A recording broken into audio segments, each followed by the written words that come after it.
بسم اللہ الرحمن الرحیم السلام علیکم ورحمۃ اللہ۔ پاک بھارت جنگ کے جو معاملات ہیں وہ تھوڑے سے ٹھنڈا ہونا شروع ہو گئے ہیں، جس کے بعد اب ساری کی ساری توجہ فوکس جو ہے وہ عمران خان کی طرف آ گیا۔ پاکستان کے اندر آپ کو پتہ ہے ایشو تو صرف ایک ہی ہے اس گورنمنٹ کے لیے، اس حکومت کے لیے، وہ صرف اور صرف عمران خان ہے۔ اب سپریم کورٹ آف پاکستان کے اندر بہت اہم ترین ڈیولپمنٹس ہوئیں، بہت بڑی ڈیولپمنٹس ہوئیں، اور اس کے بعد یہ جو اب ہفتہ شروع ہو رہا ہے اس کے اندر بڑے کرٹیکل چیزیں ہونے جا رہی ہیں، بہت اہم ترین ڈیولپمنٹس ہونے جا رہی ہیں۔ سپریم کورٹ کی جانب سے بھی عدالت کے اندر بھی بہت اہم ترین مقدمات لگنے جا رہے ہیں، جس کے اندر ایک مقدمہ ہے مخصوص نشستوں کے حوالے سے، ریزرو سیٹ کے حوالے سے۔ وہ آپ کو پتہ ہے کہ اب آپ امیجن کریں کہ ریزرو سیٹ والا معاملہ ابھی تک لٹکا کے ان لوگوں نے رکھا ہوا ہے جان بوجھ کے کہ عمران خان کو سیٹیں واپس نہیں کرنی، اور یہ پورا نظام ہی اصل میں جعلی نظام ہے۔ یہ پورا نظام ہی ایک چوری کے مینڈیٹ والا نظام ہے، اس کے پاس عوام کی سپورٹ نہیں، حمایت نہیں، جعلی نظام۔ ریزرو سیٹیں جو کہ تقریباً کوئی اب سال ہو گیا عمران خان سے چھینی ہوئی، اس جعلی مینڈیٹ کے ساتھ، مخصوص نشستوں کے ساتھ جو حکومت قائم کی گئی، اور اس کے بعد انہوں نے 26ویں آئینی ترمیم کی۔ اصل مقصد تو یہی تھا کہ مخصوص نشستیں حاصل کر کے 26ویں ترمیم کر کے تو عدلیہ کو مکمل طور پر کنٹرول کر لیا جائے، اس کو جیب میں ڈال دیا جائے۔ اب یہ مخصوص نشستوں کا معاملہ ایک تو سپریم کورٹ آف پاکستان کے اندر ٹیک اپ کر لیا گیا، اور اس کے لیے جو آئینی بینچ ہے، ایک تو آلریڈی آئینی بینچ بنایا گیا، لیکن اب ایک لارجر بینچ، ایک بڑا بینچ، تقریباً کوئی 13 رکنی بینچ وہ بنا دیا گیا، اور وہ اس مقدمے کی، اس کیس کی سماعت کرنے جا رہا ہے۔ بہت اہم ترین ڈیولپمنٹ ہے۔ اس کے علاوہ عمران خان کے ایک اور اہم ترین کھلاڑی اعجاز چودھری، سینیٹر، اور سینٹ کے اندر وہ عمران خان کے دور سے ہیں، لیکن ان کو بھی 9 مئی کے چکر میں گرفتار کر لیا گیا، پکڑ لیا گیا، ان کو حراست میں رکھا گیا، اور ابھی تک اب یہ 2 سال ہونے والے ہیں۔ دیکھیں اب چند دنوں بعد 9 مئی دوبارہ آ جانا ہے، پھر اس کے بعد اس کو 2 سال مکمل ہو جائیں گے۔ یہ 9 مئی کو 2 سال مکمل ہونے کے باوجود آپ اس سے اندازہ کریں کہ 2 سال ہو گئے، لیکن ابھی تک کسی کے اوپر کوئی مقدمہ، کسی کے اوپر کوئی کیس، کسی کے اوپر کوئی معاملہ جو ہے وہ ثابت نہیں ہو سکا۔ 9 مئی ابھی تک ثابت نہیں ہو سکا۔ یا تو یہ ہو کہ 9 مئی عمران خان اور پی ٹی آئی نے کیا ہے تو اس کو ثابت کر دیا جائے، اس کو آپ ثابت کر کے تو باقاعدہ ان کے خلاف کیس چلا کے، ٹرائل کر کے، اور تمام ثبوتوں، بیانات، ایویڈنس اور شواہد کے بنیاد کے اوپر آپ ان کو مجرم قرار دیں، آپ ان کو کنوکٹڈ قرار دیں۔ ایسا تو کچھ ہوا نہیں۔ تو اب اعجاز چودھری کو جو بغیر کسی جرم کے اتنی دیر، تقریباً کو 2 سال ہو گئے ہیں، جیل کے اندر رکھا گیا ہے، ان کی ضمانت ہو گئی ہے، عدالت نے ان کی ضمانت کر دی ہے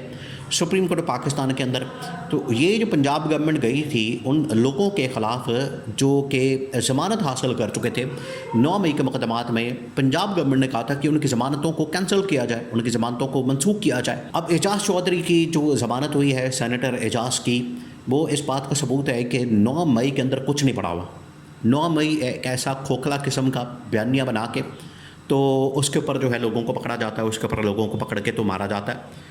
یا تو یہ ہو، یہ اس بنیاد کے اوپر کھوکھلا کہا جا رہا ہے کہ ان کے کیسز اور مقدمات ثابت نہیں ہوئے، اور وہ عمران خان، دیکھیں 9 مئی اور مخصوص نشستوں کا معاملہ جو سپریم کورٹ پاکستان کے اندر اس وقت چل رہا ہے، اس میں سپریم کورٹ پاکستان کی جانب سے بڑی کلیئر ڈائریکشن آ رہی ہے۔ ایک ابھی چند دن پہلے اب آپ نے سین کو سمجھنا ہے، سین یہ ہوا ہے کہ چند دن پہلے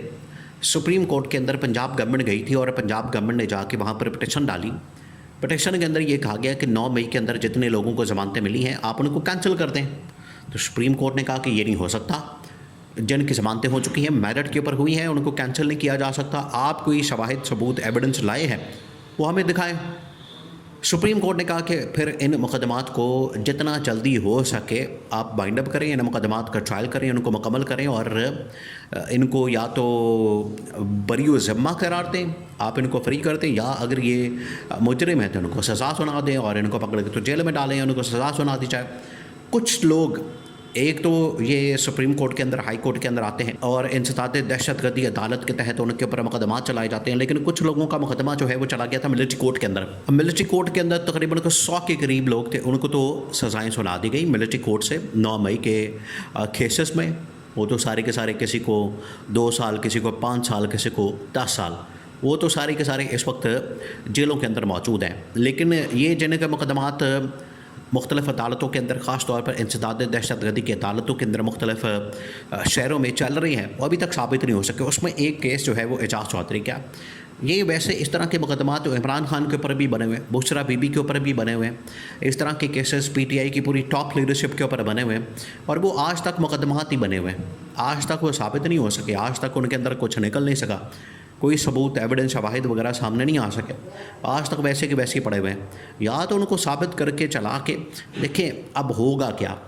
ہوگا یہ کہ اب ایک بار پھر سے عمران خان کے ساتھ نیگوشیٹ، بات چیت اور ٹیبل ٹاک، یہ سارا کچھ اب شروع ہونے والا، پروسیس ہونے والا، کیونکہ اس کے بغیر اب چارہ کوئی نہیں نظر آ رہا، اس کے بغیر اب راستہ کوئی نہیں نظر آ رہا۔ یہ پچھلے تقریباً کوئی 15-20 دن پورا مہینہ لگا لیں، ویسے بھی عمران خان کو جس طریقے سے آئسولیشن کے اندر رکھا گیا، معاملات بڑے بگڑ چکے ہیں، حالات بڑے خراب ہو چکے ہیں، اور یہ والا ہفتہ بڑا کرٹیکل ہونے جا رہا ہے۔ اس میں یہ ایک تو 9 مئی کے مقدمات، پھر عمران خان کی ملاقاتیں اور مخصوص نشستیں۔ دیکھیں مخصوص نشستوں والا جو معاملہ ہے، اب آپ یہ دیکھیں کہ عدالت نے آلریڈی اس کے اوپر حکم دیا ہوا ہے، عدالت کی جانب سے اس کے اوپر آلریڈی ڈیسیژن موجود ہے کہ مخصوص نشستوں کو پی ٹی آئی اور عمران خان کو واپس کریں۔ نہ اس کے اوپر الیکشن کمیشن آف پاکستان نے عمل درآمد کیا، یعنی عدالتوں کے احکامات کی کوئی اوقات ہی نہیں ہے۔ اڈیالہ جیل کے اندر لوگ ملنے جاتے ہیں عدالت کے حکم کے اوپر، لیکن وہاں پر ملنے نہیں دیا جاتا اور عدالت کے حکم کی دھجیاں اڑائی جاتی ہیں۔ یہ بھی ویسا ہی کیس ہے، مخصوص نشستوں کے اوپر عدالت نے کہا کہ آپ ان کو مخصوص نشستیں واپس کریں، لیکن اس حکم کے اوپر عمل درآمد نہیں کیا گیا۔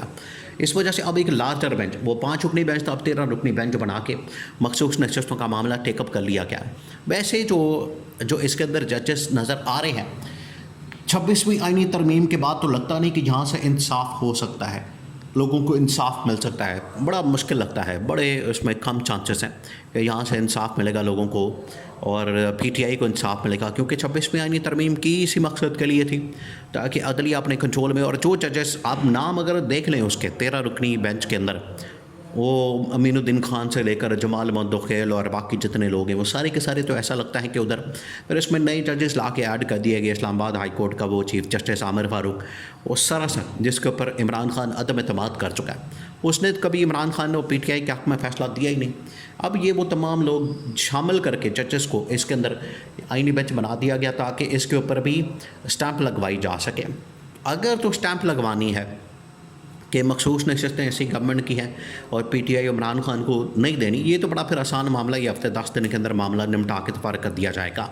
لیکن اگر یہ عمران خان کے حق میں اور پی ٹی آئی کے حق میں کرنا ہے تو اس کو مہینہ 2 لگ جائیں گے، سارے ایویڈنس اور ثبوتوں کی بنیاد کے اوپر بڑی آسانی کے ساتھ عمران خان کے حق میں چلا جائے گا، جس طرح سے پہلے کیا ہے۔